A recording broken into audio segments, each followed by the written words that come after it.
Huwag na huwag yung gagayanin itong ginagawa ni Kuya Lakoy, no? Lalong-lalo sa mga bata po. Sobrang hirap po nito, madalas. Delikado po to. Kasi kung pagkakamali lang natin, pwede tayong mapano dito, pwede tayong mapahamak po dito. So yan, wala po dito sa Barangay San Ignacio, Baco, Oriental, Mindoro. Ito po yung lingkod. Si Kuya Lakoy, ang mangyan ng Mindoro, proud katutubo po. Kita dyan sa background ko, yung waterfalls na bumabagsak mula dyan sa mga bukal dito po sa kabundukan.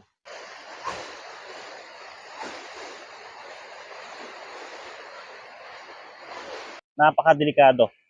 Tingnan nyo naman yung ating dinadaanan, ano po. Napakalalim po nito. Bababa tayo dyan sa baba, kahit na medyo mahirap, para lang makita nyo po yung kagandahan ng mga natural resources dito po sa Oriental Mindoro, dito sa loob ng ating lupang pamana. So medyo mahirap pero kakayanin po natin, ano.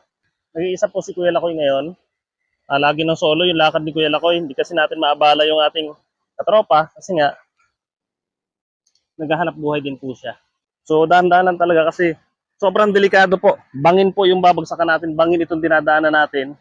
At pag nagkamali tayo dito, kunting pagkakamali lang po, diretso tayo doon sa baba. Sigurado hindi tayo bubuhayin yan kapag nahulog tayo dyan. So itong adventure po natin ngayon, hindi ko po ito sinasuggest, lalong-lalo po sa mga bata at sa mga tao po na walang karanasan dito sa loob ng kagubatan. Napakadelikado po nitong ginagawa natin. So kaya kailangan bago ka pumasok dito, meron ka talagang proper training at saka po sapat yung kakayahan mo, naiintindihan mo yung ginagawa mo. Kasi konting pagkakamali mo lang dito, buhay ang kapalit nito. Konting pagkakamali lang talaga, pwede tayong mahulog doon sa kailaliman sa baba. So, ipapakita ko yung ating background kung gaano kataas itong ating kinalalagyan ngayon, ano po, para masabi nyo. So yan, doon tayo pupunta sa babang yon. Mataas mo po yan. Mataas na rin itong binabaan natin kasi mataas. Pader po itong dinaanan natin, ano? Pakita nyo naman, oh. Pader yung dinaanan natin na yan, pero kinaya natin yan. Nag-iisa tayo, wala tayong kasama. At gamit lang natin itong original na selfie stick natin na yari sa kawayan. Sana mag-enjoy kayo, no? Na makita itong ating forest at saka po itong ating mga natural resources dito po sa loob ng ating lupang pamana.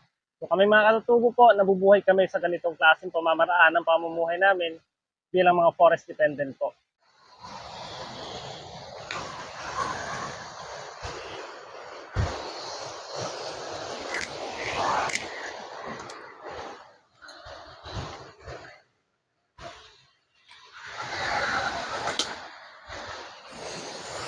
Background natin may mga rock formation kasi po padir itong dinadaanan natin, guys. Hindi basta-basta bato, na po. So matarik po itong dinadaanan natin at wag na wag niyo pong gagayahin yung ginagawa ni Kuya Lakoy kung talagang wala po kayong kakayahan. So nakita niyo yung nasa likod ko, kuweba po 'yon. May munting kuweba doon na kung saan pwedeng tirahan ng mga hayop, pwedeng silungan ng mga tao na namamahinga. So yan. So magandang araw po sa inyo lahat. Sana po mag-enjoy kayo sa panonood ng video natin na to. Adventure ulit tayo, guys. Ano po, gusto natin ipagmalaki yung ating lupang pamana dito po sa Oriental Mindoro. Dito po sa lugar kung saan namumuhay kaming mga katutubo. Sobrang delikado talaga dito, guys. Kaya kailangan talaga dito may kunti kang karanasan kung paano talaga mag-hiking, kung paano mamuhay sa ganitong klaseng mga lugar, ano po. So, dapat mataas yung kumpiyansa mo sa sarili mo ng una para magawa mo itong mga bagay na to. So medyo nahihirapan na ako. How much more pa yung mga walang kasanayan, ano? Yung mga hindi sanay na umakyat sa mga ganitong klaseng lugar. Yun, medyo nahihirapan na si Kuya Lakoy. Pero okay lang, kayang-kaya po yan. Carry.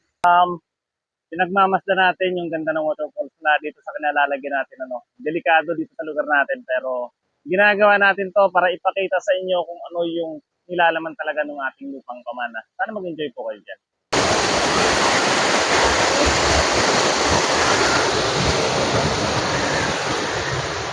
So guys, itong ginagawa natin, wag na wag nyo pong gagayahin ito, no? Lalo kapag wala pa kayong experience sa mga ganitong klaseng gawain, sa ganitong klaseng activities. Lalong-lalo po yung mga bata, napakadelikado po ng ginagawa natin. So paalala lang, ano po,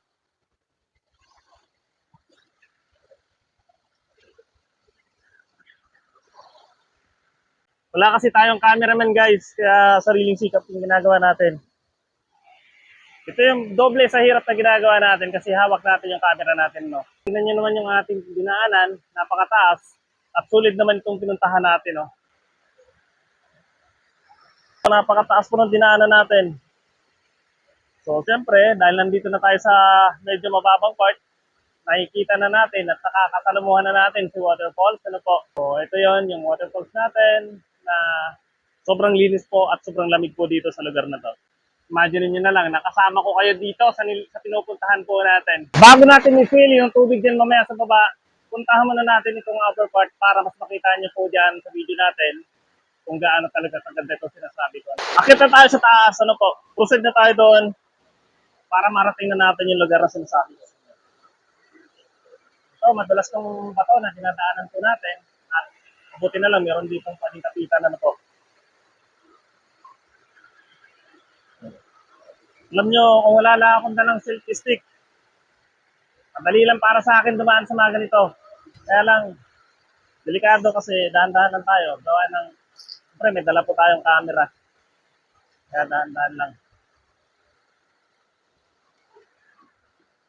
So yun, finally, nandito na tayo sa taas guys. So yan, namnamin niyo po yung ganda ng ating waterfalls mula po dito sa view natin dito, no?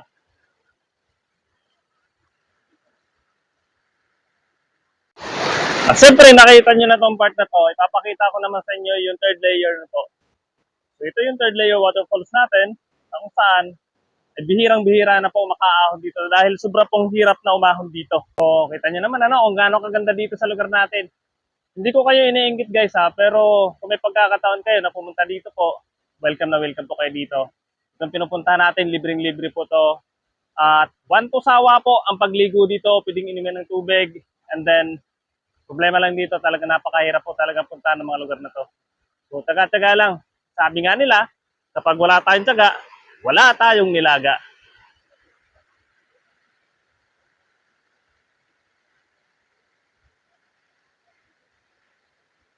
Shout out kay Ma'am Dimple, kay Ma'am Evangeline Bradley, at kay Ma'am Jaja Ganitit. Kay San Lakbay, narating na nila itong lugar na to. Congratulations, kasi po nakaakit kayo hanggang dito sa third layer. Yeah, ang lalim guys. See? Napakalamig po ng tubig dito guys. So enjoy natin. Ano po? Kita niyo naman. Mababaw pa to ha. Yung bandang part na yun, sobrang lalim po. Kung tataka kayo kasi kita niyo yung waterfalls na ito kung saan parang nanggagaling sa isang tunnel ano po doon sa ilalim ng mga bato. So nakakatuwa, nakakatuwang pagmasdan at ang sarap i-feel nung kalikasan dito sa Oriental Mindoro kung saan nananahan kaming mga katutubong mangyan. Tuwing pumupunta ako sa mga ganitong klaseng lugar, mas feel ko pa rin na nag-iisa ako kasi usually ang ginagawa ko talaga meditation ano po. So recharging ng energy natin, then refreshing ng mind natin, hindi lang ng panlabas na kaanyuan natin, ng katawan natin, kundi po ng buong pagkatao natin, ng pati puso at isipan po natin. So let's pray and then sabayan niyo ako para sa isang motivation na to.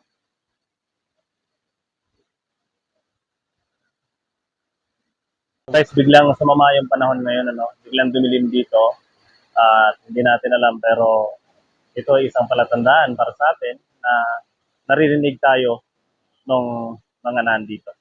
Pangunahin dyan yung Panginoon natin ano po, sa mga kahilingan natin at sa mga pagpapasalamat natin sa biyayang tinatamasa po natin. So, ugaliin po natin na magpasalamat sa mga biyayang tinatamasa natin. Maliit man po yan o malaki. So, alam ko na marami nang nakaka-appreciate sa kalikasan natin pero meron pa rin mga tao na hindi nabubuksan ang kaisipan nila at patuloy na umaabuso sa inang kalikasan. Sana naman itong video na to ay maghatid sa inyo ng panibagong pananaw, yung pananaw na kung saan mayroong malalim na malasakit sa kalikasan. So ang kalikasan po ay buhay din natin. Kalikasan ay itinuturing nating tahanan.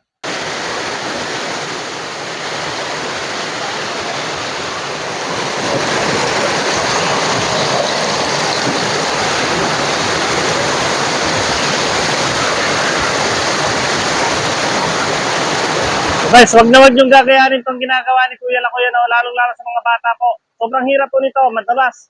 delikado po to. Kasi kung pagkakamali lang natin, pwede tayong mapano dito, pwede tayong mapahamak po dito. Kailangan na natin alisin yung mic natin kasi mabakasa na po siya. Dulusong tayo dyan sa tubig at malalim po yung tubig na yan, ano. So kahit akala natin, mababaw lang yan, kitang-kita natin yung lalim, pero napakalalim po yan, guys.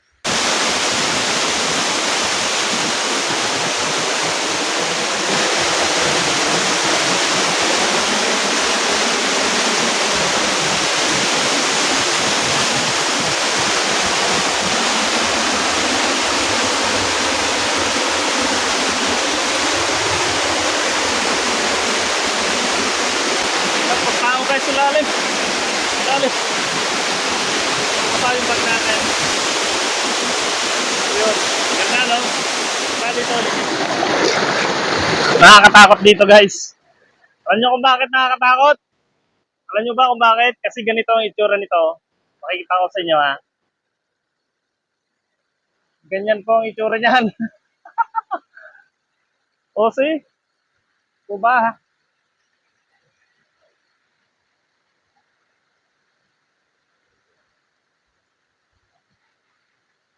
So mula po dito sa Oriental Mindoro, ako po ang inyong lingkod. Si Kuya Lako, ang mangyan ng Mindoro. Proud katutubo po. Salamat at tinatangkilik niyo po yung mga video natin. Maraming salamat kasi nag-e-enjoy po kayo dyan. Salamat kasi hindi po ako nag-iisa na mapagmahal sa kalikasan, na malaki ang concern at malakas ang koneksyon sa kalikasan. Maraming salamat po sa panonood nyo. Pagpalain po kayo at dumaloy din sa mga puso at sa mga tahanan ninyo ang blessings na nagmumula po sa bukal na ito. Maraming salamat. God bless po everyone.